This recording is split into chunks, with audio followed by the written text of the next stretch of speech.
Hey guys, today we are recapping Saban's Go-Go Power Rangers Back to School. Now, for those of you who are in school at this time, I wish you all good luck and hope you are having a very successful school semester so far. Jumping right into this book, first off, we have a different writer, Margaret Bennett, and the art style is very anime-like in my perception. It made me think of Sailor Moon and Case Closed with certain facial expressions and gestures made by characters in this comic.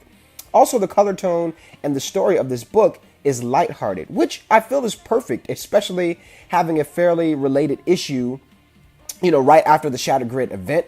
Again, Go-Go Power Rangers, they're before the Shattered Grid and before Tommy joined the team. I always feel like I need to emphasize that. But again, nonetheless, this is about the 5 original Rangers before the Green Ranger joined the team, before the Shattered Grid. I always want to put that out there so there is no confusion on like which one should I be reading, what's happening.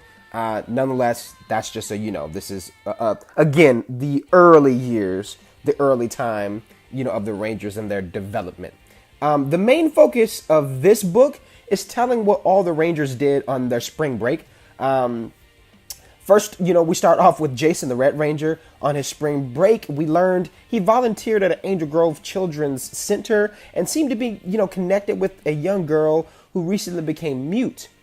Within a week, Jason learned, to sign, and of course, all of the kids look up to him as he served as a teacher's assistant.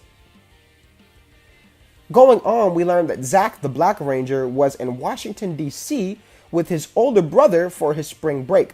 Zach helped his brother on a federal legislation on residential and small business insurance reform. That was a mouthful. Another volunteer experience, not so much on the glamour side of spring break, but, this portion of the comic, it showed that sometimes doing what's right means doing the less noticeable and glamorous tasks, which is definitely true. Going on, we get Trini's spring break story as she was in northern Baja California serving on a rescue horse ranch. While she was there, something happens where one of the horses gets loose and she ends up morphing to help save the horse and get it back to the ranch. Going on to Billy the Blue Ranger, on his spring break, he was sent to the Skylar Street Food Festival by his parents to push him out of his intellectual comfort zone. While he was there, he met a young lady who needed help preparing a dish and speaking to a crowd of people. Using his wit and brains, Billy found a way to best compensate and serve the community and the young lady. Lastly, we get to hear about Kimberly Hart, the Pink Ranger spring break experience. Now, I have to say, I really dig how the layout of the text and the pages were presented in this portion of the comic. Again, I'm really feeling these manga anime vibes, which we've seen a couple times before, but it just stood out to me in this book, and I'm all for it. Here in Kim's spring break story, we get 5 rules in Kimberly Hart's guide to breaking and exiting. While everyone else either left the city or state, she was training and admits she loves being a Power Ranger. I mean, who wouldn't, right?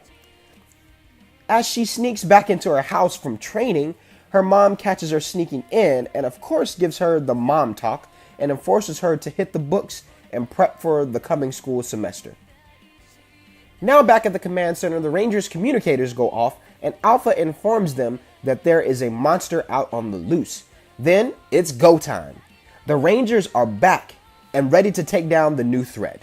Rita has created some type of aquatic monster, forcing the Rangers to use their Zords to fight off the threat. Soon the Rangers come together and form the Megazord, quickly ending the destruction and eliminating the monster. After the boss battle, the last segment wraps us up, with this lighthearted story. Being a Power Ranger isn't about the suits, the powers, or the Zords. It's about doing what you can when you can. Each of these Rangers choose to help and serve others in some way or form. During their spring break, that was a lot of what we've seen.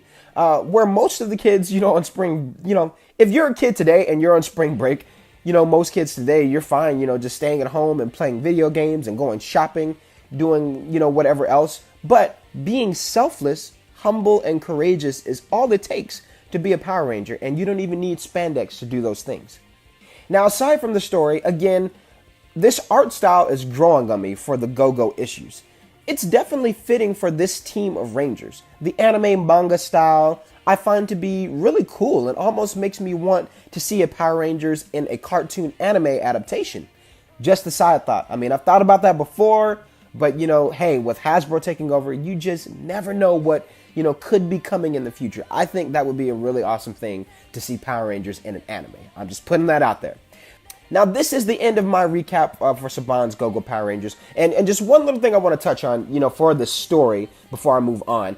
It definitely had that feel of the show, the original, 90s show where you would have those episodes where you would see the Rangers unmorphed and, they're out serving, the Angel Grove community. And, these teenagers with attitude, they're very lighthearted, just caring, giving individuals, and you've seen that in the show. And I think those same characteristics, I think they did a good job bringing that, into this particular story where, it wasn't always just about, them fighting off putties and the action and all that crazy stuff.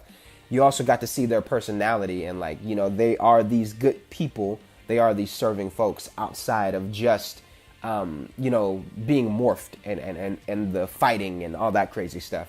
So I thought that was cool, where it made me feel like, oh yeah, I remember watching episodes like that. I thought they did a great job with this. Again, this was a very lighthearted story, and I was okay with that, especially coming from, the Shatter Grid #1, which was just mind-blowing, and it was a little bit heavier in my perception. It was nice to, okay, we're back. Here's a week later. Here's something a little lighthearted where it's, kind of a follow-up from that. But, again, like I said, more lighthearted. And I think, the Go-Go issues definitely, have been that thus far. So, yeah, great job. I enjoyed the issue. I'd love to hear you guys' thoughts. Now, stick around. I do have a small update on Saban's Power Rangers Soul of the Dragon graphic novel coming to us in December. Now, I want to give a big shout out to Marissa Walls, one of my followers on Facebook. Thank you so much for sharing this article with me. IGN recently posted an article giving a 10-page preview with no dialogue of this book. Let's take a look. Now, it sounds like Tommy Oliver's powers are having some issues as we dig into this preview. This book finds Tommy Oliver long after he left his life as a Power Ranger. However, when his son JJ is put into danger, Tommy is dragged back into action while also facing a secret from his past. I've done 2 videos previously discussing the hype behind this book, and trust me, I am extravagantly hyped for this book. Oh my gosh, you have no idea. For those of you who have read Old Man Logan, or you've seen the movie, just imagine a Power Rangers take. Old Man Tommy. Oh my gosh. That's the direction and the tone we are getting in this book. And I'm sure this older Tommy won't be exactly how we picture or remember him to be in his younger years. Remember, he's old now. He's married to Kat. They have a kid. The stakes are high, and I'm curious what secret in his past Tommy will have to confront. I'm also curious if Lord Draken will somehow play a part in this book, or will, we have a new / old villain make a debut that's going to kind of be the central focus. That's another thing that I'm curious and can't wait to learn is who is going to be, kind of the main villain or villains in this book. That will be an interesting thing, to learn as we go forward. I'm stoked for this book, if you can't tell already. Folks, if you are new to my channel, please be sure to hit that subscribe button and ring that bell to stay notified of my future content. If you're watching on Facebook, please be sure to like this page and share this video out as well. Thank you so much for watching. I'll see you guys here on the next recap. And as always, may the power protect you.